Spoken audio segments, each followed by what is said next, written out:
morning, students. In last class we saw till the relation between delta H and delta U. Now we are going to see the enthalpy changes for different types of reaction. First, it is standard heat of formation. See, the definition alone, it is important. In standard heat of formation, the enthalpy change which occurs when 1 mole of a compound is formed from its elements which is present in its standard state. Okay, for example, when we are taking standard heat of formation of sodium chloride, so that sodium chloride is formed from sodium and chlorine. It should be present in its standard state. What is standard state? Standard temperature and standard pressure. Standard temperature is 298 Kelvin and standard pressure is 1 bar pressure. Is it clear? Now let us see the thermochemical equation. Okay, they gave some conventions which has to be followed while writing this thermochemical equation. First of all, whenever you are writing the thermochemical equation, that coefficients, it represents the number of moles of reactants as well as number of moles of products in a reaction.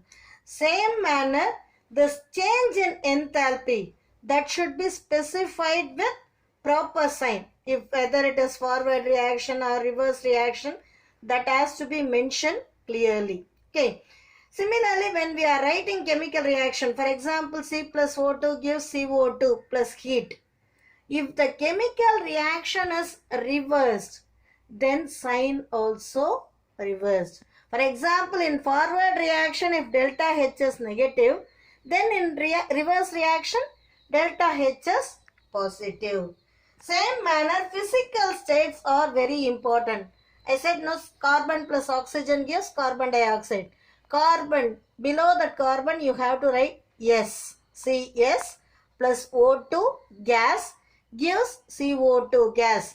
Likewise, you have to mention whether it is solid or liquid or gas. So, physical states for all reactants as well as products must be mentioned.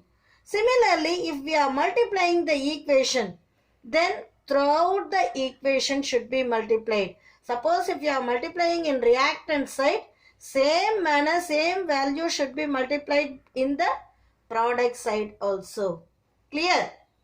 Last convention is, if the delta H, that is change in enthalpy, is negative, then the reaction is exothermic. If the change in enthalpy is positive, then the reaction is said to be endothermic.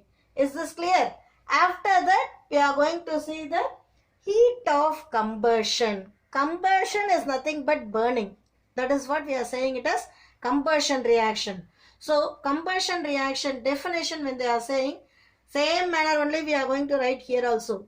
Change in enthalpy occurs when 1 mole of the substance is completely burned in excess of air or oxygen. That is what we are saying it as heat of combustion. Clear? Now we are going to see the molar heat capacity. When we are saying about this molar heat capacity, this temperature, it is directly proportional to the heat absorbed and inversely proportional to the mass. Okay. So, temperature is directly proportional to the heat absorbed and inversely proportional to the mass. That is why we are writing like this. Q is directly proportional to M delta T. When we are removing proportionality, constant must be inserted. That is what Q is equal to C into M delta T. C is equal to Q by M into delta T. So, the C only we are saying it as heat capacity.